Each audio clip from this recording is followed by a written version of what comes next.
I always enjoy this. They're coming in the door by the hordes, Governor, so that's a good sign. I don't know That's what we like, Kathy. That's what we like. Not here in person. It's been my honor the last couple of times we've had this group together to introduce the governor. I always make the comment that he was one of the original members of Pro 15 because he is from our neck of the woods when he first ran for Congress way back when. But he has been involved in a lot of things around the state. Sometimes he gets them right. Sometimes we have to reach up and just tug his earlobe a little bit to get his attention. But we are very honored that he is always willing to speak to us here. And thank you, Governor Polis, for joining us today. And I'll turn it over to you. Thank you, Kathy. And I don't know, are Christian and Sarah there too somewhere? Hi, Christian and Sarah. They're somewhere. Good to see you. I understand that Denver Metro Chamber is providing the space. We have, of course, Action 22, Club 20, Pro 15. I think you're also hearing from some members of my cabinet. DOLA Director Rick Garcia and CDOC Director Shoshana Liu are joining us as well. We are really focused on ensuring the prosperity and opportunity across our entire state, and that especially means in rural Colorado, where we've had a lot of pandemic-induced economic challenges, disruptions to supply chains, very significant, difficulty. It's frustrating. It's like right now as consumers, we all say, "Oh my gosh, why does my Christmas ham cost 40% more? Why does bacon cost so much?" But our ranchers aren't seeing any of that money. So it's really frustrating. They're hurting and we're hurting. Somebody must be making money, but it ain't us. And we need to do a lot better. And that obviously includes the backlog and processing, unclogging supply chains, and really making sure we have market access for grown in Colorado, farmed in Colorado, raised in Colorado product. And the good news is our Department of Ag, more than ever, is prepared to assist in that transition. They're well resourced thanks to the work of the legislature. Our Office of Economic Development and International Trade is also focused on location-neutral employment, meaning we've learned a lot about telecommuting in this pandemic. And guess what? There's a lot of companies that are going to keep a significant part of their workforce that can be remote. And that means why not? Why not be able to live in Hayden or Fort Morgan and have a job where maybe you go to Denver once a month or Omaha once a month, but you're able to telecommute in those days and keep that money and spend that money in your community, good paying jobs. So we are focused on specifically, as we attract companies to Colorado, we prioritize companies that have a percentage of positions that can be remote and work from any part of our state. I want to thank you, by the way, and also working on your engagement, particularly Club 20, but also Action 22 on the Office of Just Transition for areas where coal power is a significant part of the workforce and economy. We're working on new jobs and opportunities in those areas. And of course, our biggest focus this session is very simple: saving people money. Costs are going up. Whether you're in Sterling or Durango, the cost of living is increasing, and inflation is not something the state policy can impact. It's national monetary policy, international. But is there something we can do? Yes.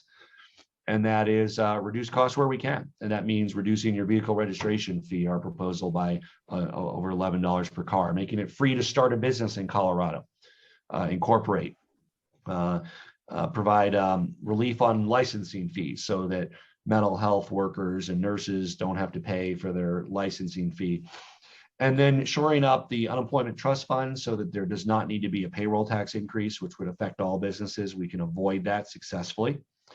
And hopefully you guys are part of the coalition to make sure that we successfully can restore solvency to the unemployment trust fund and prevent a payroll tax increase that would otherwise occur. We did, and in fact, you participated in some listening sessions that we convened around how to use the American Rescue Act funds. Republicans and Democrats from our legislature, Treasurer Dave Young, I was on many of those. your organizations played a key role in making sure we heard from voices across the state. We heard a lot of similar issues. And one of those that is an issue everywhere in the state is housing, availability, affordability, tying into workforce needs.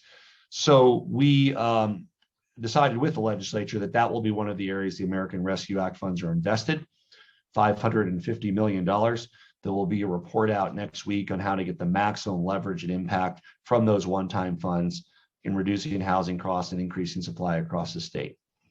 Another one was behavioral health. How do we better meet the unique needs of those dealing with substance abuse problems, depression, and we know that we can do a better job in our state. Another way we are saving people money is in my first year in office, we got free full-day kindergarten for every child in our state. The voters passed with more than 2/3 of the vote universal preschool. That starts in 2023.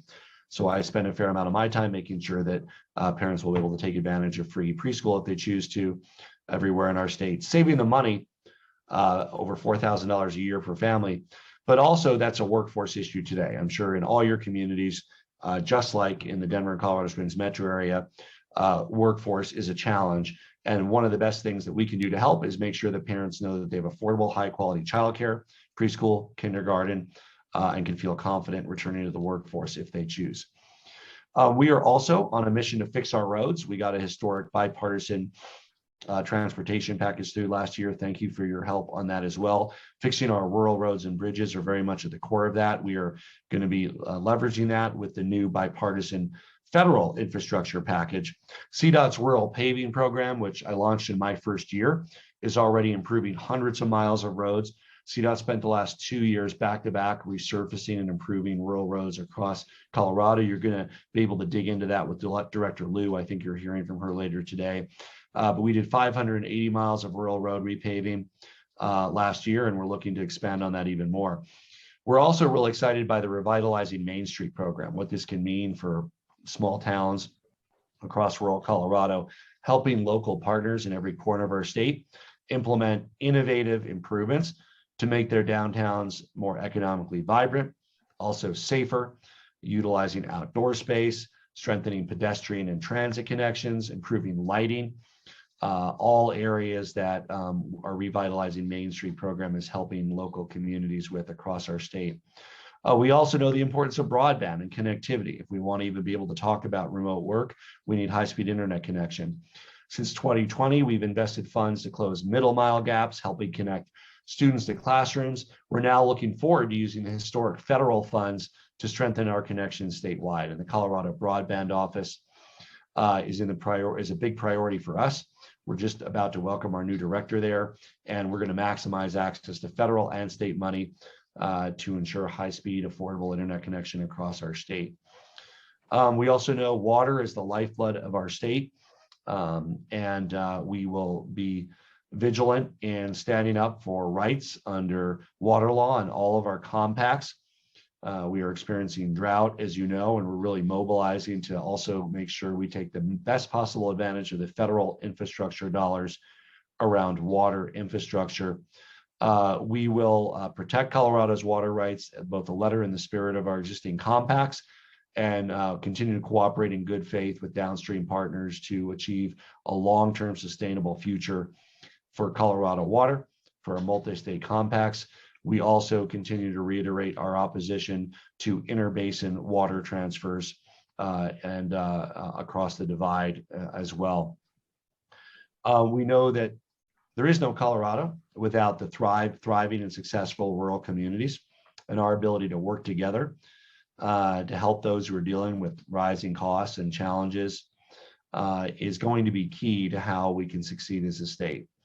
At the end of the day, after the challenges of the last couple of years, this is our Colorado, and I encourage all of you to share this vision, continue to help us elevate the voices and needs of rural Colorado so they're front and center in the deliberations of our state legislature, to make sure that we have a future in which every person in every community, no matter where they live in our state, can thrive.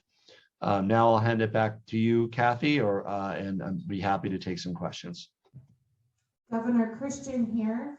I have a question from our board chair, Merritt Blinky. Thank you. Thank you. I'm Mayor Linke, Chair of Club 20 and Grand County Commissioner. Thank you for taking the time to be on our call today. So this group right here represents 59 of the 64 counties in Colorado, and every one of those counties has some ag production, some more ranching, some more farm to ag in every one of them. Although we look out the window here as we sit in this room, we don't see a lot of that. But 59 counties are ag. And I do want to express my appreciation for some of the statements in history that you have done to support ag. At the CCI conference 6 weeks ago or so, a question was asked of you that you would veto any legislation that was against ag. You said you would veto that, so appreciate that. Thank you. Also, you said you would veto, or you came out and spoke against the PAWS Act that got a lot of people riled up last year too. So we do appreciate that. And also, I'm not sure it was your intent, but your meat out day, however that turned out, did result in a lot of sales and a lot of awareness for meat production in Colorado. So thank you for that. So those are we are proud. We are proud of that. I'm the best thing for the meat industry that happened. So keep that in mind. There's a lot of things across the state. There was a lot of barbecues going on that day. So thank you. So my question is that I appreciate all the support. But I do have to say that I'm very concerned about your recent appointee to the state vet board. And this is a known radical activist, Ellen Kessler, and she made two very, there's a Facebook post, and it's all over there. There's a petition going around. And as I recently checked, I think there's close to 20,000 signatures already. And it's only been out there a couple days. And in that post, social media, which is the lifeblood of everything these days, right? That's how we get our info, whether it's right or wrong. That's how we get it.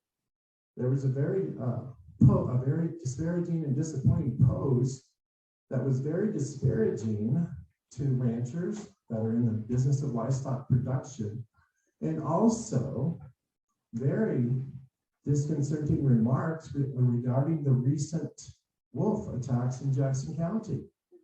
So I just would ask you to really think hard about how that your support of agriculture, how does that support having a person like this on the state vet board?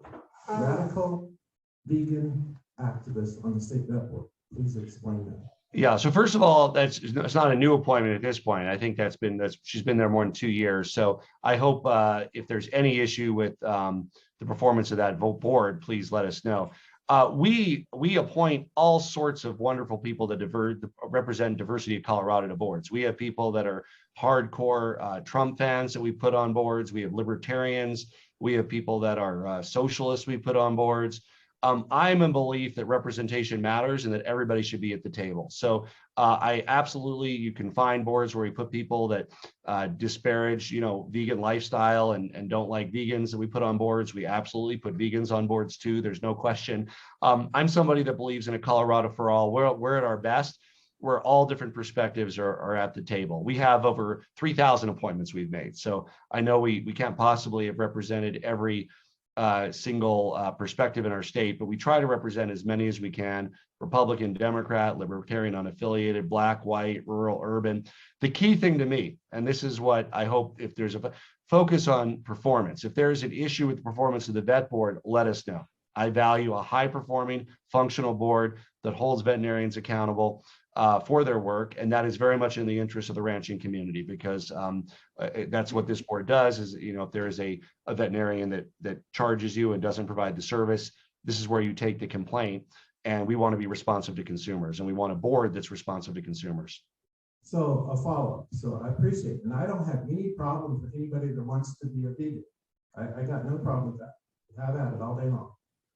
However, I just really believe that there's an extreme conflict of interest when someone is a radical, extremist, vegan, is on a veterinarian board, which is supposed to be dealing with veterinarian services across the state, which veterinarian services deal with animals. How is that not a conflict of interest? How can we not make objective decisions when we have those biases already in this person? Thank you. Well, as I said, if you have any issues with the work that any of our veterinary board members have done, including her, let us know. She's been on there 2 years. I've appointed 7 other people to that board at different times. They generally vote in unison. There's been some some votes where they have different opinions, but they reflect veterinarians themselves on that board. That's per the statute. You have to look at what the different boards do. And again, we appoint people from all different perspectives who do the job. So don't judge people and dislike them just because they love Trump and have a Trump flag and post on their Facebook all about Trump. Same if they're vegan, whatever people's political viewpoints are. If they get the job done, I'm for it. So you'll see that across all of our appointments. And if there is any concern with job performance, I want you to let us know of anybody, because somebody's ideology should never get in the way of doing the job they're supposed to do under statute. So I am letting you know, I do not believe that this performance is adequate when we're making those kind of statements and those kind of disparaging remarks against the people in North Park that have suffered wolf losses. And this is a state appointee to the state vet board. So yes, I'm making you aware of that performance. I don't see how it can be objective. Well, to be clear, again, a majority of the state wanted wolf introduction. And so I have appointed, for instance, this board does not deal with wolf introduction, but to a board that does, Colorado Parks and Wildlife, I've appointed both people who support wolf introduction and people who opposed wolf introduction. I have both perspectives on that board. So that's just how I like to have all perspectives at the table. I don't want to have anybody shut up. This board has nothing to do with wolves, to be clear. But the Colorado Parks and Wildlife Board absolutely has people who voted for that initiative and people who voted against that initiative that are on that board that I appointed. Next question. Hi, Governor Rick Klein. I'm the new chairman of Action 22. But you know me as the La Junta City Manager. And first of all, I want to say thank you very much for all your support on the Southwest Chief. And we got our last grant to save it. And now it went from a line that was going to be a secondary line to a premier line across the heartland of America. It's BNSF's disaster line. We've seen increased traffic in that. And we couldn't have done that without your support. And I really, really thank you very much for that and your support on Front Range Passenger Rail District. I believe that's going to change Colorado with mobility and set us up for the future. But also your stances on that, and to veto some of these speculations coming through and some of this stuff that we're seeing that we're worried about in San Luis Valley about a water raid and just, the way water's working, but that's we're always on fight about water. But I do want to say we appreciate your rural concerns and the activity you do to save the 59 of the 64 states in our great state of Colorado. Thank you. And we've been very clear in our statements about the San Luis water issues and we'll be where we can. But I think what's got to be clear as a message to urban and suburban Colorado is you cannot look at drying up rural Colorado as an answer to your concerns about your growing communities. It doesn't mean you don't have a problem. You do. You need water. Look at water efficiency. Look at what people are growing. Look at where you're going to get it. But you need an answer that also works for all of Colorado. That doesn't just work for Douglas County. That doesn't just work for Thornton. That doesn't just work for your town. You don't live in isolation. You're part of a state. And you need to be part of the answer, not a part of the problem. Hi, Governor. Thanks for zooming in. Savannah Wilson, Rapp County. Part of the issue with wolf reintroduction is, yes, the majority of the state asked for it, but the majority of the state are not experts or affected by it. And now we're facing the same issue with the potential banning of mountain lion hunting. And I was wondering if that bill comes across your desk, if it does pass, if you're going to sign it. And we have, after the voters passed the Wolf Initiative, we've convened a task force that is, of course, very heavy in Western Colorado representation. A majority of the folks that are on the task force do represent Western Colorado and come from Western Colorado. We always look at any legislation that comes through. Personally, I think that we can do more around trapping, bobcat and lynx trapping. I think that trapping is very important for pest control, but as an industry, it is somewhat extractive in that it uses resources that we all belong. It's I, believe in the concept of kind of, fair chase and hunting. We're strong. We've opened up hundreds of thousands of acres for hunting and enjoyment from our state trust lands. That's been a big priority for us. Our goal was to open up 1 million acres for hunters, and we are more than 2/3 of the way there. We have wonderful state trust lands, and they were off access until I took office, and we have focused on opening those for access, and we want to continue that. So again, I haven't seen that bill, but where we always have been is we actually just added new humaneness standards for trapping as well through CPW in the last year or so with the support of the hunting and trapping community. And we certainly look forward to additional steps, particularly around bobcat and lynx. Lynx are, to be clear, illegal to take, but they look like bobcats, as you know.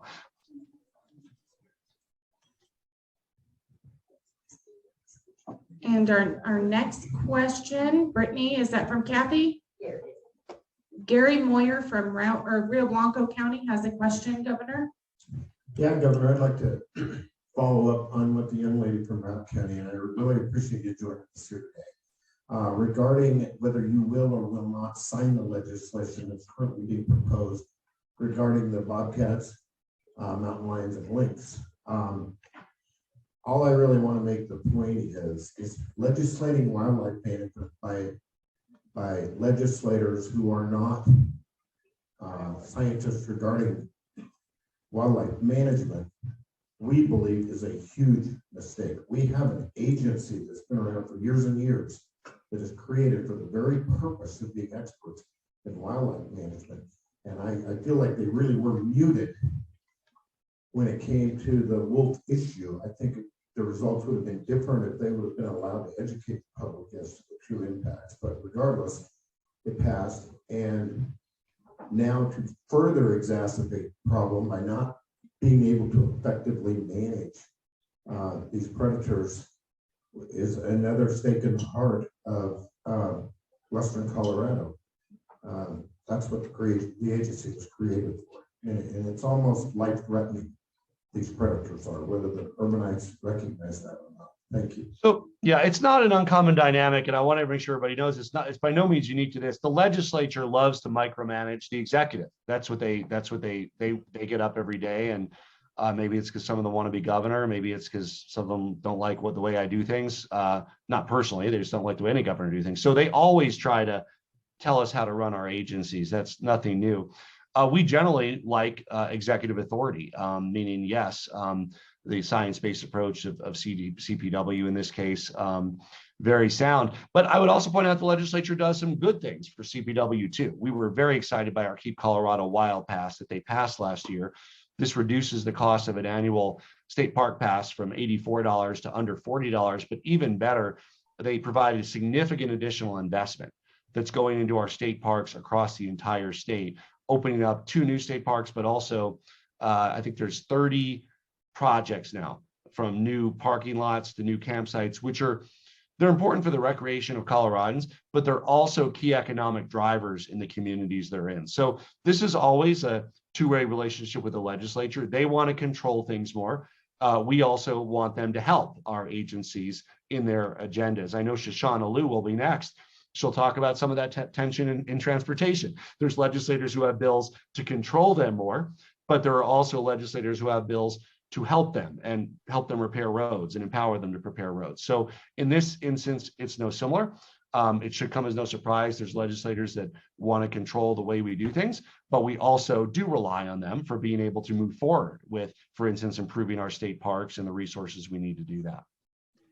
Governor, our last question comes from Kathy Scholl with Pro 15. Hi, Governor. From the Eastern Plains, just a little different perspective on what came after came from the person that's on the veterinary board. And as you know, you appointed me to a board, and as a member of that board, I believe I represent the state of Colorado when I post things and I put my opinion out there.